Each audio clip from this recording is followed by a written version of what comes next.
Bonjour, je m'appelle Yusra Amrouni. J'ai soutenu en octobre 2021 ma thèse intitulée Développement d'une approche opérationnelle pour l'identification automatique des peupleraies à large échelle par télédétection hypertemporelle de l'adaptation du domaine à la création d'analyses spectrales dédiées. Il s'agissait d'une thèse que j'ai réalisée au sein du laboratoire Dynamique et écologie des paysages agriforestiers, SINAFOR, en collaboration avec le Conseil national du peuplier, le CNP, et le Centre national de la propriété forestière, le CNPF. Ce projet de thèse a bénéficié du soutien financier du ministère de l'Agriculture et de l'Alimentation, de l'Association nationale de la recherche et de la technologie, ainsi que des financements de 7 autres partenaires du secteur public et privé, traduisant ainsi une forte attente de la filière.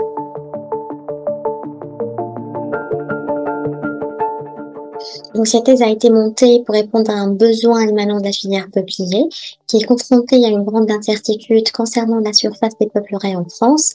et ce en raison de la divergence des estimations entre les principales sources d'informations disponibles, notamment la carte forestière fournie par l'IGN ou le cadastre, mais aussi en raison d'une fréquence de mise à jour insuffisante pour suivre une naissance à croissance rapide telle que le peuplier.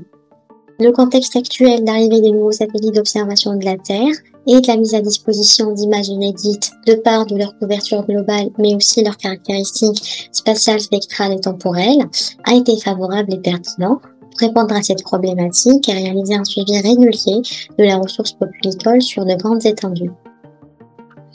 Dans le cadre de cette thèse, j'ai utilisé des images de télédétection issues de Sentinel-2. Donc, Sentinel-2 est un satellite européen qui permet d'effectuer des observations de la surface de la Terre tous les 5 jours, avec une résolution spatiale de 10 à 20 mètres et selon 10 bandes spectrales allant du domaine visible jusqu'au moyen infrarouge.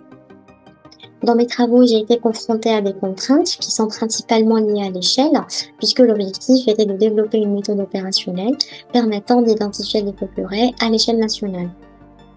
Alors, pour y répondre, j'ai développé deux principales approches. La première, faisant appel à des techniques innovantes d'intelligence artificielle qui permettent de construire des modèles de classification d'images à moindre coût. J'entends par là le coût des échantillons de référence nécessaires aux techniques de classification d'images de télédétection. Plus précisément, il s'agissait des techniques d'adaptation de domaine par apprentissage actif ou avec le transport optimal. J'ai également développé une autre approche, plus classique que celle avec l'adaptation de domaine, mais plus exigeante en termes de nombre d'échantillons de référence. Dans cette approche, j'ai créé un nouvel indice spectral, appelé le Poplar Index, qui est une combinaison de bandes spectrales du moyen infrarouge et du Red Edge, et qui, après une analyse des variables les plus importantes, s'est avéré être le plus pertinent pour différencier les peupleraies des autres essences étudiées. Alors, compte tenu de sa facilité de mise en œuvre en vue d'une transférabilité à la filière, cette seconde approche a été déployée et elle a permis la production de la première carte nationale des peupleraies pour l'année 2018.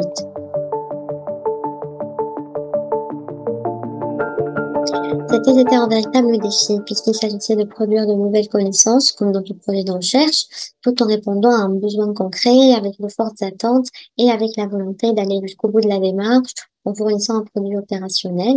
Et c'est cet aspect challengeant qui m'a le plus attiré dans cette thèse. Ce n'est qu'une première étape puisque l'objectif à terme est d'assurer une production annuelle régulière de la carte des peupliers qui sera produite grâce aux moyens de calcul du CNES et qui sera ensuite diffusée par le pôle national TEIA.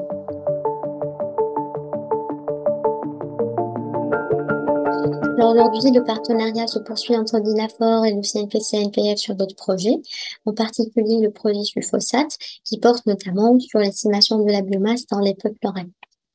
Alors pour ma part, je suis de très près ces travaux, puisque à l'issue de ma thèse, j'ai enchaîné avec un contrat postdoctoral avec l'UMR d'INAFOR,